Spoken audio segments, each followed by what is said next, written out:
When you're down there and you talk to them about the environmental disruption that's going on, they tell you stories about incredibly destructive storm systems that hit Guatemala and Central America on a regular basis. I'm talking about hurricanes. I'm talking about things that wipe out fields, crops, supplies, roads, transportation, disrupting lives and taking lives on a regular basis. In fact, bridges are one of the most critical elements that they have.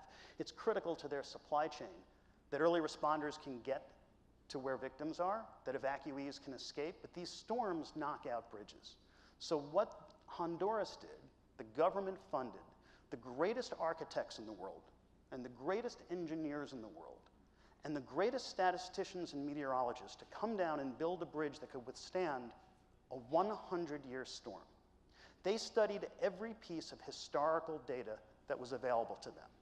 They looked at wind shear, metal tolerances, gravel composition, wind patterns, humidity patterns, traffic patterns, the way bridges could be constructed, and they did it. They built what became a cultural landmark in Honduras, a point of national pride.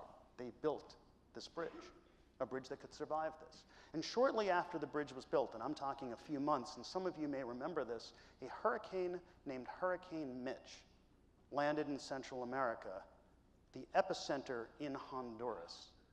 Hurricane Mitch was a Class 5 hurricane, 200 miles per hour of sustained winds, 38 inches of rain in 18 hours. It was not a 100-year storm. It was the greatest storm to hit the Western Hemisphere in over 200 years. But the bridge survived virtually intact. In fact, I have a picture of the bridge after Hurricane Mitch hit, and I'd like to share it with you. Here's a picture of the bridge.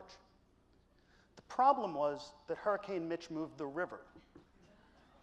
It also destroyed the roads leading to the bridge and away from the bridge. Peter Drucker, the management consultant, once said, "There's nothing so useless as doing incredibly efficiently something that didn't need to get done at all." So if you take incredible legacy leadership and great experts and you give them historical data to predict what's going to happen in a disruptive environment, it tends not to work. You can't navigate tomorrow's landscape with yesterday's maps. So we need new maps, and we need new types of analytics and new ways to approach this market.